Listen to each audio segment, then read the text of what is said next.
Bismillah ar-Rahman ar-Rahim. Assalamu alaikum wa rahmatullahi wa barakatuhu.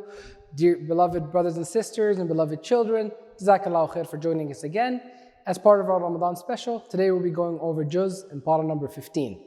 In this para we'll be covering two surahs, inshallah, Bani Israel, or the children of Israel, and the Surah Al-Kahf, the cave. Inshallah, we'll be covering the first 74 verses from Surah Al-Kahf. In this para, Allah subhanahu wa ta'ala starts by telling us about the Qur'an. He tells us, shows the straight path. The Qur'an gives good tidings to those who guard their faith and do good deeds. And the Qur'an warns those who do not believe in the hereafter of a very painful punishment. Allah subhanahu wa ta'ala also tells us about whoever wants to raise and get everything in this world. He tells us, then Allah will give him what he wants in this world, and in the hereafter, his residence and abode will be hell. Then Allah tells us about the other person. If you want success in the hereafter, He tells us, learn to live for the hereafter. Stick to the faith and pull all the energy out of it. Allah will give you the best reward for your efforts in both the worlds. Then Allah tells us to worship none but Allah. He tells us, just worship Allah subhanahu wa ta'ala. Treat your parents well. Don't tell them even uff when they get old. Take care of their feelings. Be an image, a mirror of gentleness. Have compassion and respect in front of your parents. Pray for them that, oh Allah, as they brought me up in love as a child, so always cast the shadow of your blessings and mercy on them. SubhanAllah. Allah subhanahu wa ta'ala tells us to keep our heart pure. And this He instructs us, be virtuous and be attached to your Rabb. Then Allah subhanahu wa ta'ala will cover you with His cloak, His sheet of forgiveness. Give relatives their dues and rights. Help the poor and the homeless. And if you can never help them and you hope for the mercy of Allah subhanahu wa ta'ala, then give them a gentle answer, gentle words. SubhanAllah. Allah subhanahu wa ta'ala instructs us or tells us, do not spend money in the wrong ways. Especially He tells us, it is ingratitude for the blessings of Allah and it is a following of shaitan. Do not follow shaitan's path and do not become shaitan's brother. Don't waste money or do overspending. Take the path of moderation. Then you will live with dignity and comfort. Going forward, Allah subhanahu wa ta'ala tells us about how to deal with our children for the fear of poverty. Allah subhanahu wa ta'ala explicitly says, this is a very serious sin. Allah subhanahu wa ta'ala provides the provision for you. And Allah will provide the food for them. Allah subhanahu wa ta'ala tells us about adultery. In this He explicitly says, this is a very bad and indecent act. Allah subhanahu wa ta'ala has declared human life honorable. Do not kill anyone unjustly. The family of the slain should also take care of the limits of Allah subhanahu wa ta'ala. And then we get it, Allah subhanahu wa ta'ala tells us about the orphan's wealth and how to deal and do trade properly. Allah subhanahu wa ta'ala tells us, until they grow up and become mature, do not look at the orphan's wealth with bad intentions. Keep up, hold the covenants and promises with people and consider it your duty to fulfill the covenants and commitments. You must measure properly and correctly using the measure. Weigh properly and correctly using the right balance. This is the decent thing to do and should lead you to a better end in the hereafter. Allah subhanahu wa ta'ala tells us how to not fall into the trap of what you don't know. He tells us, put your ears, your eyes and your heart into good deeds. Remember, there will be inquiries about all parts of your body. Do not walk arrogantly on the ground. Adopt the style that beautifies human being. SubhanAllah. Appreciate this invaluable teaching. And do not associate anyone with Allah, otherwise you will end up in hell. Shaitan tries to cause mischief and fights amongst human beings. Shaitan is the open enemy of mankind. The next theme, Allah subhanahu wa ta'ala tells us, do not call on anyone other than Allah. Tells us, those whom they call upon cannot protect themselves from any calamity.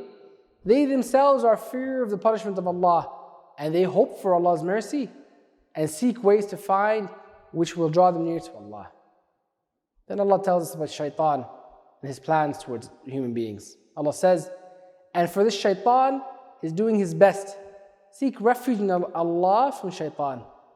Whoever puts his trust in Allah will not be affected by shaitan. Then Allah tells us, O Bani Adam, understand your posture and stature. With this, he tells us that Allah has given you a place of honor. Allah has given you a tour of the land and sea. Allah has given you pure sustenance. Allah has given you superiority over other creatures. Appreciate these blessings. Remember that any person who remains blind in this world does not see or appreciate Allah's sights, then he will remain blind in the hereafter. SubhanAllah. Next, Allah tells us that we're enemies of the religion and the ways that they will always try all kinds of tactics to push you away. With this, Allah tells us that you should seek steadfastness and strength from Allah. Otherwise, you will bow down to the enemies of the religion of Islam and you will ruin your hereafter. So Allah subhanahu wa ta'ala then guides us to offer our prayers regularly. He tells us, make special arrangements for the recitation of the Qur'an at Fajr time. Get up at night and perform tahajjud salah. These are the great blessings of Allah.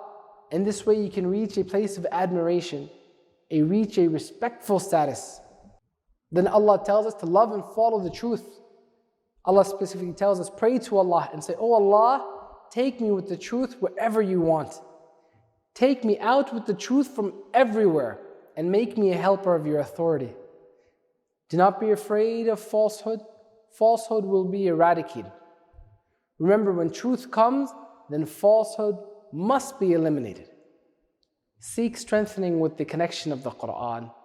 And the Qur'an provides healing and the mercy for the believers.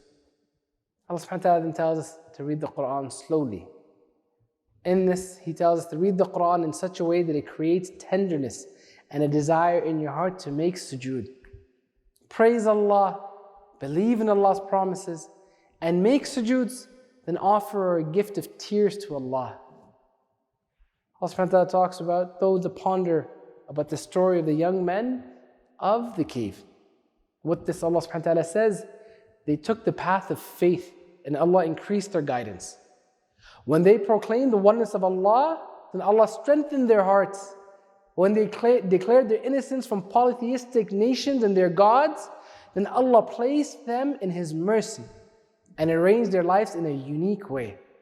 And then Allah showed them the dominance of religion in their own life. And it was 3 centuries later.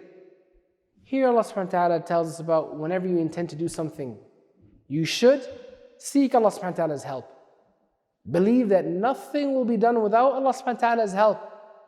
And as soon as you realize that you are forgetting Allah, remember Allah subhanahu wa ta'ala immediately. Now Allah subhanahu wa ta'ala also tells us, now that you have the book of Allah, what should you do? And He tells us, recite the Qur'an and hold fast to the religion with those people who call upon Allah subhanahu wa ta'ala in the morning and in the evening to please the Rabb. With zeal, the intention to gather the chiefs and the elders of the nation, but do not look away or ignore the weak believers. Do not be influenced or impressed by the words of those whose hearts are heedless and empty of the remembrance of Allah, and they follow their desires. From this, Allah subhanahu wa ta'ala then tells us to learn from the example of the story of the 2 gardens. Allah subhanahu wa ta'ala tells us, while enjoying the blessings of Allah, do not be ungrateful, and do not be arrogant while living in the blessings of Allah. Do not associate anyone with Allah. Never think that you have more power than Allah on anything. Do not have false hopes. Spend what Allah has given you. I'm going to say that again.